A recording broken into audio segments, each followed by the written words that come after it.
Today's mindful moment. Can a single act of kindness ripple across generations, shaping destinies in unforeseen ways? Today, we're immersing ourselves in the intricate lives within a Korean boarding house. This is early 20th century Korea under Japanese rule. The sources you shared really illuminate a remarkable family's journey through a period of immense upheaval. Yeah, we're looking at excerpts from a novel that vividly portrays the daily realities, the hardships, and the enduring hopes of Koreans, both in Korea and later in Japan during this really turbulent era. Your selections paint a powerful picture of their community, their interactions, and the personal stories unfolding against, well, a backdrop of significant political change.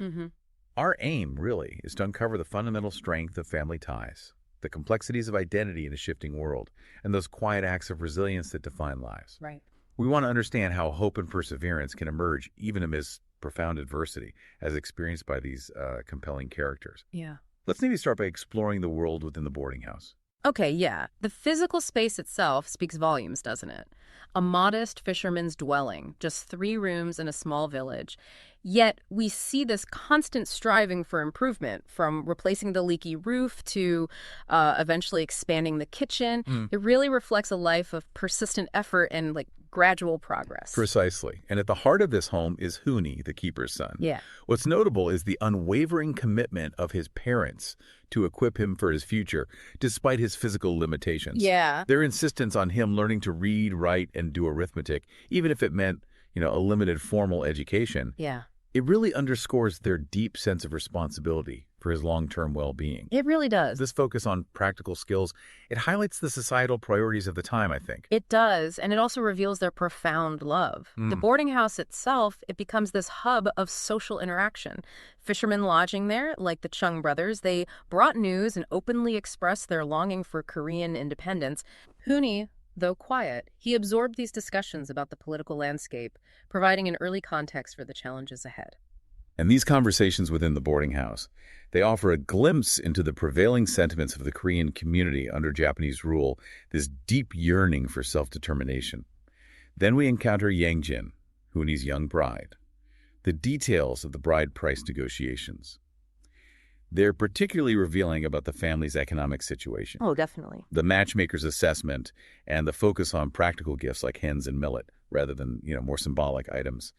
It underscores the financial constraints shaping even deeply personal decisions like marriage. It's a stark illustration of the economic realities for sure.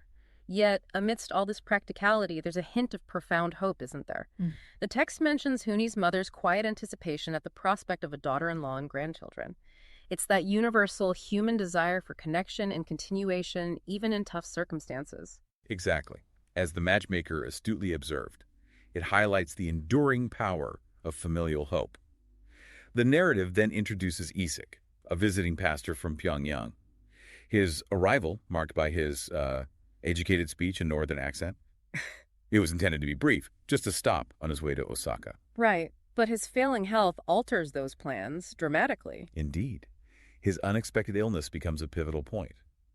Yang Jin's immediate concern, her suspicion of tuberculosis based on his symptoms, it reveals her practical nature and her experience with illness. Yeah, you see her resourcefulness right away. And we learn about Isik's history of poor health and his brother Yosef's encouragement for him to seek a better climate and maybe greater independence in Osaka, away from being constantly viewed as unwell. That makes sense. Yang Jin's response to Isik's illness is just so characteristic of her. Moving his bedroll to isolate him demonstrates a practical understanding of how to manage potential contagion within her household. Protecting her family. Exactly. It speaks to the everyday challenges of maintaining health in their living conditions. It really establishes her strength and sense of responsibility. The focus then shifts to Sunja, Youngjin's daughter, introduced as a young girl in the market.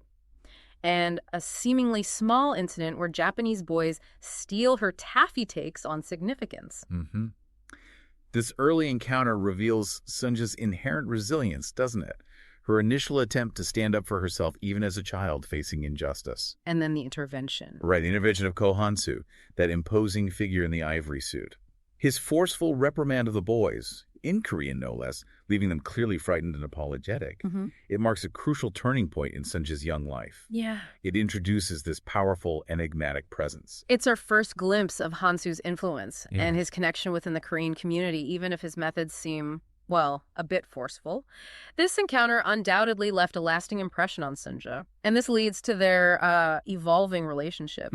We see Sunja's subtle awareness of Hansu at the market, the small effort she makes to appear presentable. And their interactions really highlight the stark contrast between their worlds. Sunja's life is rooted in the simple realities of the boarding house. Very simple. While Hansu speaks of travels and modern cities like Osaka and Tokyo, filled with, unimaginable conveniences for her. Right.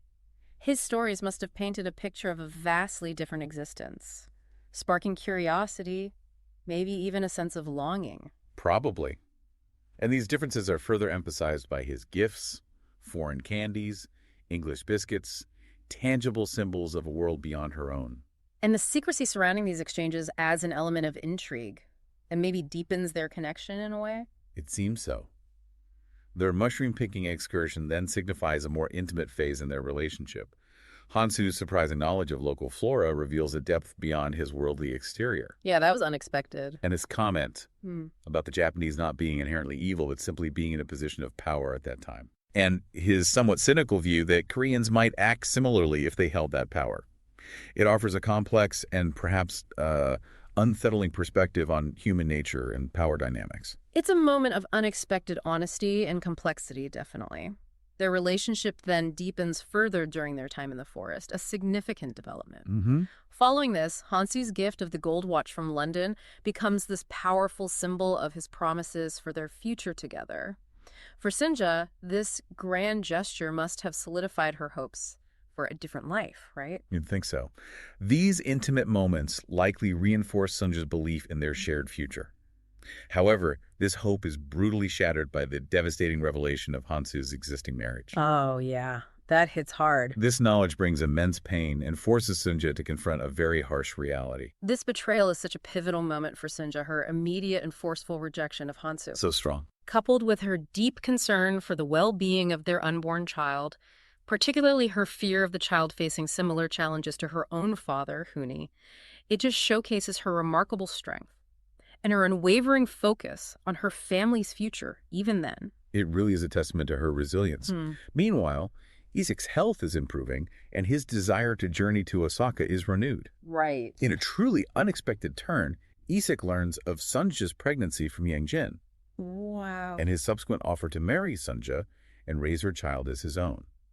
It's an extraordinary act of compassion and, profound selflessness. It really is. Yang Jin's shock and her reflection on her late husband's honorable character, it just underscores the enormity of Isek's offer. Absolutely. Isek's direct conversation with Sunja then is deeply moving. He acknowledges her relationship with Hansu, but unequivocally promises to love and honor both her and her child. Sunja's acceptance and her resolute determination to be a good wife in this unexpected marriage marks the beginning of a new and challenging path for her. The preparations for their departure are simple, yet filled with emotion. The exchange of rings and Yang Jin's poignant farewell, "You're all I have, now I have nothing." Oh, heartbreaking. It just encapsulates the depth of her sacrifice and love. Even her practical advice to Sunja, rooted in the numerical knowledge passed down by Huni. It speaks to the enduring bonds of family and the practical skills needed for survival. Yeah, passing that knowledge on. Arriving in Osaka with Isek, Sunja encounters a completely new world. Meeting Yoseb, observing Isek's improved health, and just taking in the sights of Osaka, the mix of Japanese and Koreans, the surprising poverty she witnesses among some Japanese people, the stark contrast to Busan. It must have been overwhelming. Definitely. And the reality of Yoseb and his wife Kyungi's modest living conditions, despite Yoseb's steady job as a factory foreman, it underscores the pervasive discrimination in housing that Koreans faced in Japan. It's a sobering introduction to the ongoing challenges they would encounter in their new life. And we get that brief but crucial glimpse into the prevailing political climate through Yoseb's caution regarding Korean activists. He emphasizes the severe repercussions of any involvement. Right, it highlights the ever-present dangers and the need for vigilance, just constant pressure. Yeah. Then we witness the quiet beginning of Isek and Sunja's marriage in their shared room. There's this palpable sense of their mutual vulnerability, And their shared hope for a fresh start, despite the difficult circumstances they both carry. Mm. The unspoken understanding and the developing intimacy between them form the foundation of their unexpected union. It's a bond forged in shared hardship and a commitment to building a future together. The narrative then introduces another layer of complexity, doesn't it? Through the story of a young Korean woman in Osaka. Yeah, the church member. Right, she receives financial assistance from a married Japanese man, her brother's disapproval, and the ethical dilemma faced by Pastor Yu. It highlights the difficult moral compromises many Koreans in Japan were forced to make due to economic necessity. Exactly. Situations weren't always black and white. Survival often involved navigating complex ethical terrain. It kind of reminds me of discussions on channels like Mindful Moments and our podcasts, that AI audiobook analysis YouTube channel. They often explore these nuanced moral landscapes in literature. That's a good point. It really underscores the precariousness of their existence and the difficult choices they face daily. The story then progresses to Sunja's life in Osaka, with Isik and their child, and her growing connection with Kungi, her sister-in-law. And Kyungi's ambition to establish a kimchi business eventually becomes this crucial source of support for Sunja, particularly after Isik's imprisonment. Sunja's experience selling kimchi at the market, her initial lack of familiarity, and her gradual adaptation. It just demonstrates her remarkable resilience again, her determination to provide for her family. And adapting their recipes, right, to include pickles that appeal to Japanese palates. That showcases their resourcefulness and adaptability in a new environment. Absolutely. But even in this new venture, their livelihood remains precarious, subject to the fluctuating costs and availability of ingredients. Yeah, that constant uncertainty. And Sunja's persistent longing for the security of owning land. It echoes her mother's reliance on her kitchen garden back in Korea, doesn't it? Highlighting that deep-seated desire for stability and self-sufficiency. It really does. The narrative also reveals the hidden sacrifices within the family, like Yosib's tireless work at 2 jobs. Right, concealing his mechanic work from Kungi. It just underscores the immense pressure on Korean families to not only survive, but also to maintain a sense of dignity and normalcy amidst hardship. So much pressure. Isik's eventual return from prison in failing health, and his family's devoted care during his final days. Yeah. It serves as such a poignant reminder of the personal toll of this era. Yeah. Noah's simple observation about his father always being clean and well-dressed speaks volumes about Isik's inner strength and character, despite everything. It really does. Tragically, though, Noah's academic achievements are later overshadowed by the devastating discovery of his parentage. Leading to profound disillusionment and his heartbreaking departure. It highlights the enduring impact of past secrets and the complexities of identity across generations. It's just, wow. Yet Sunja's unwavering strength persists. She continues to support her family through numerous hardships, navigating Yosib's declining health and eventual passing with remarkable resilience and fortitude. She just keeps going. She really does. The introduction of Mozasu, her other son, and his involvement in the Pachinko industry provides a look at a significant economic sector within the Korean community in Japan. Right, though Noah held a very different perspective on that profession. True. Mozasu's relationship with Yumi and the challenges they encounter further illustrate the intricate realities of life for Koreans in Japan. And finally, we encounter Solomon, Mozasu's son, grappling with his identity as a third-generation Korean in Japan, his education in America, and his subsequent return. They highlight the ongoing issues of discrimination and the complex, often strained relationship between Koreans and Japanese in Japan, even in later generations. It doesn't just disappear. No, it doesn't. Reflecting on the core of this family story, we see how themes of family, identity, survival, and belonging are just inextricably intertwined. The sacrifices made across generations and the quiet strength found in everyday acts, they deeply resonate. Yeah, from the modest beginnings of that boarding house to the intricate realities of life as Zainichi Koreans in Japan, your sources unveil a powerful narrative of a family's indomitable spirit.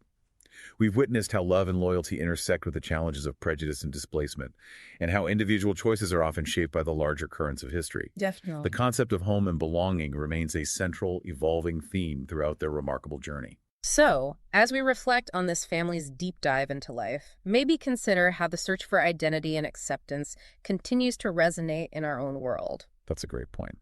How do individuals and communities navigate the complexities of belonging when confronted with prejudice and the weight of history?